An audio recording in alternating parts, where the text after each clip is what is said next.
Greetings, everyone. As we've repeatedly noted, communist regimes are characterized by strict control over society and the free flow of information and ideas. On the surface, they appear stable and unshakable. Yet in reality, once a communist regime reaches its endgame, its collapse can be astonishingly rapid, sometimes in a mere moment, when the right conditions align. Nepal, a small nation bordering the Chinese Communist Party, CCP, controlled China, is also led by a communist government. In just a few days, a social media ban pushed it to the brink of total collapse. How did this upheaval unfold in Nepal, and what impact might it have on the CCP? Last year, Qin Gang, China's former foreign minister, was rumored to have fallen due to a leak scandal. This year, Liu Jianchao, head of the CCP's International Liaison Department, is reportedly caught in a similar espionage and leak case. Why do Xi Jinping's hand-picked younger generation loyalists, the so-called Xi's army, consistently become epicenters for espionage and leaks? Today is September 9th, 2025, Eastern Time. I'm Tang Jingyuan, and welcome to Jingyuan Talks. Let's dive into the unfolding drama together. No one could have predicted that Nepal's communist-led government would collapse so swiftly. As of this broadcast, here's the situation. Nepal's Communist Party leader and Prime Minister, KP Sharma Ali, announced his resignation on Tuesday and fled with his wife and 7 cabinet members, their whereabouts unknown. Meanwhile, protesters stormed Ali's official residence, setting it ablaze, along with the homes of numerous high-ranking officials. Kathmandu is engulfed in flames. The parliament building, Nepal's equivalent of Zongnanhai, was also torched by protesters, with thick smoke billowing into the sky. The Kathmandu parliament, the Nepal Communist Party, and the Nepali Congress Party headquarters were all targeted with arson attacks. Viral videos show Finance Minister Barzaman Pun being chased and beaten by crowds, even as he fled into a river. Protesters burned the residence of the energy minister, where his hoarded cash rained down like confetti. Other officials and ministers have scattered to save their lives. The Nepalese government has effectively collapsed. Kathmandu is a city of smoke and fire. The military deployed helicopters to evacuate attacked officials, but has refrained from using force against the public. Today, the military publicly called for political dialogue and restraint, signaling that rebuilding the government is inevitable. Protesters are demanding Kathmandu Mayor Balendra Shah be appointed interim prime minister to form a transitional government. How did this happen? The spark was simple. The communist-led government, mimicking the CCP, imposed a sweeping ban on social media platforms. Last week, Nepal's government issued a new regulation, citing combating fake news and hate speech, to ban unregistered social media. By September 4th, Nepal had blocked 26 platforms, including Facebook, Instagram, YouTube, WhatsApp, X, WeChat, its overseas version, and Signal, for failing to comply with registration requirements. This forced many Nepalese users to rely on a handful of platforms like mainland China's WeChat and TikTok, deemed compliant. This became the fuse for nationwide protests. On September 8th, large groups of Gen Z protesters marched in Kathmandu, Pokhara, and Jankupur against the social media ban and government corruption. Fresh from attending the CCP's September 3rd military parade, Prime Minister Ali, believing power comes from the barrel of a gun, ordered violent suppression, resulting in at least 19 deaths and hundreds injured. Kathmandu was placed under curfew. Unexpectedly, Ali's crackdown backfired, fueling even larger protests and plunging the capital into chaos. Under immense pressure, Ali lifted the ban on the 26 platforms and resigned, but it was too late. The situation spiraled out of control, and within 24 hours, the Nepalese government was on the verge of disintegration. Though a small nation, Nepal's upheaval has drawn global attention for 2 reasons. 1. It's a communist-dominated government that heavily emulated the CCP's social control model. 2. Its collapse was extraordinarily rapid, almost overnight, stunning observers worldwide. Nepal abolished its monarchy in 2008, establishing a federal democratic republic. Since 2024, it has been governed by a coalition led by the Communist Party of Nepal, Unified Marxist-Leninist, with Ali as its leader, alongside other communist factions like the Maoist Communist Party and the People's Socialist Party. In other words, Nepal operates under a Nepal-style communist-led multi-party system, which in plain terms is a system where communist parties collaborate to quietly amass wealth. Beyond the social media ban, a major factor in this upheaval is the rampant corruption and nepotism within Nepal's Communist Party. In Nepal, the children of wealthy politicians and elites, dubbed Nepo kids, frequently flaunt their wealth and lavish lifestyles on social media, sparking widespread public resentment. Meanwhile, Nepal's stagnant economy has left its youth in dire straits. World Bank data shows a 20.8% unemployment rate among 15 to 24-year-olds in 2024. About 33.1% of Nepal's GDP comes from remittances, a figure that has steadily risen over the past 3 decades, while per capita GDP is just over $1,100. This massive wealth gap and high unemployment had long primed a volcano of public anger. The social media ban lit the fuse, triggering an explosive eruption of public fury. Notice these keywords: communist leadership, corruption, strict speech control, wealth disparity, mass youth unemployment, elite offspring flaunting wealth, and violent police crackdowns. These elements weave together the full story of Nepal's upheaval. Sound familiar? Yes, these are all hallmarks of today's Chinese society.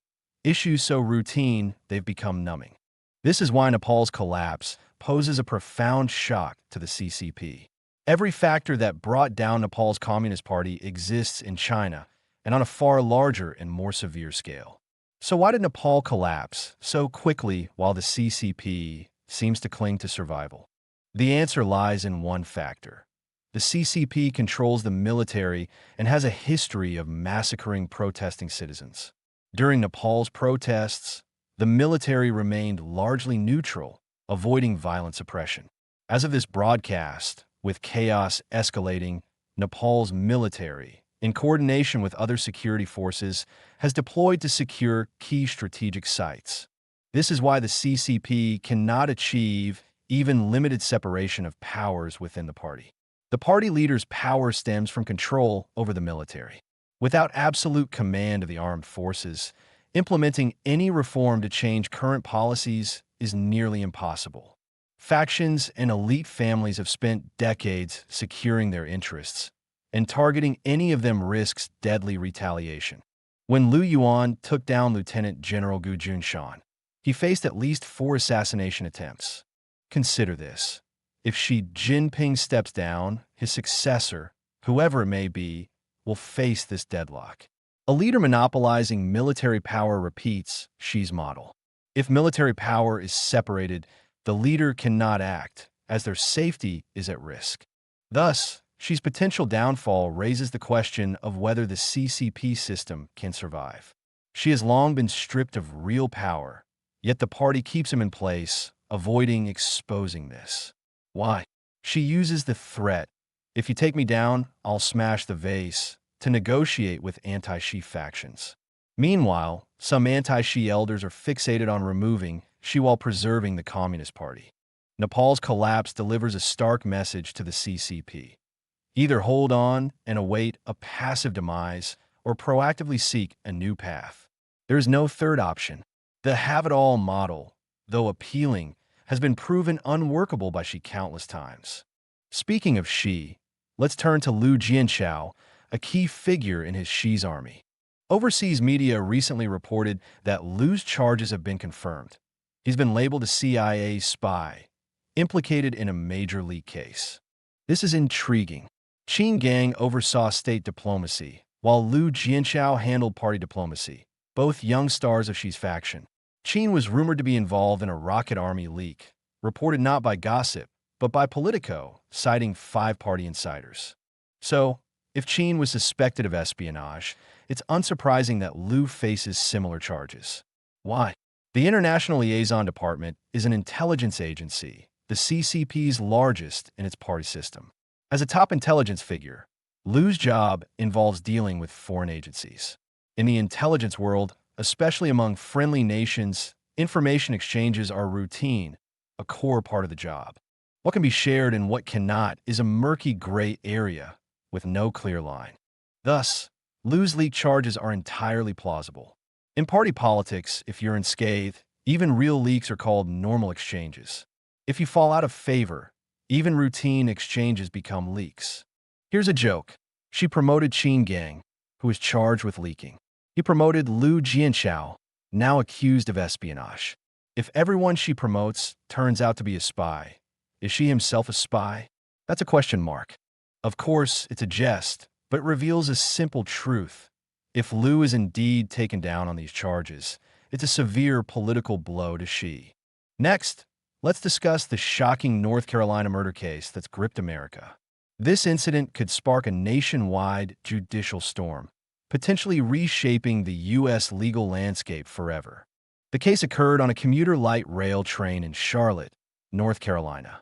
On August 22nd, 23-year-old Ukrainian refugee Ina Zrutska was listening to music through earphones, engrossed in her phone, when a black man stabbed her neck from behind. The attacker stabbed her at least 3 times, and the brutal footage quickly ignited public outrage. The perpetrator, DeCarlos Brown Jr., a 34-year-old African-American, has a criminal record spanning over a decade, with 14 arrests for felonies like burglary, armed robbery, and theft. Diagnosed with schizophrenia, he also has a history of violent acts, including assaulting his sister. Despite his dangerous record, Brown was repeatedly released, often on zero cash bail, walking free. Why did Brown target Irina, a stranger? Surveillance footage shows him saying twice after the attack, "I got this white girl." The case has rocked America. President Trump posted, condemning the killer as an evil lunatic and stating, "When horrific killings happen, you must take horrific action." Elon Musk called for legislation to hold judges accountable for recklessly releasing criminals who cause grave consequences. The judge who released Brown, Teresa Stokes, has been exposed. Shockingly, she's neither a licensed attorney nor a member of the North Carolina Bar Association. She's had minimal judicial training and never passed a bar exam. In North Carolina, magistrates can serve without legal training, handling tasks like issuing arrest warrants and preliminary court proceedings. Stokes is also the operations director of a Charlotte mental health and addiction clinic called Second Chance Services. This has raised suspicions that she releases violent criminals to funnel them into her clinic, profiting from government contracts. It's jaw-dropping. Even more astonishing, early on, nearly all liberal media outlets ignored the case. The reason, I believe, is clear to everyone. This is America's decline. From a repeatedly indulged criminal who kills the innocent, to indifferent bystanders on the train, to an unqualified magistrate, to media with shattered ethics, all have Irina's blood on their hands. The case exposes how America's justice system, eroded by far-left ideology, fails to protect law-abiding citizens and instead abets criminals. From $0 purchases to BLM to zero cash bail, the system has become a shield for criminals. Heartbreakingly, a BLM poster was found in Irina's bedroom. Irina likely never imagined she'd die at the hands of those she supported. Perhaps she didn't fully grasp the forces behind certain social movements, simply believing in equality. In this sense, she's a double victim of far-left ideology. Can President Trump use this case to restore law and order and return the justice system to common sense? Let's wait and see.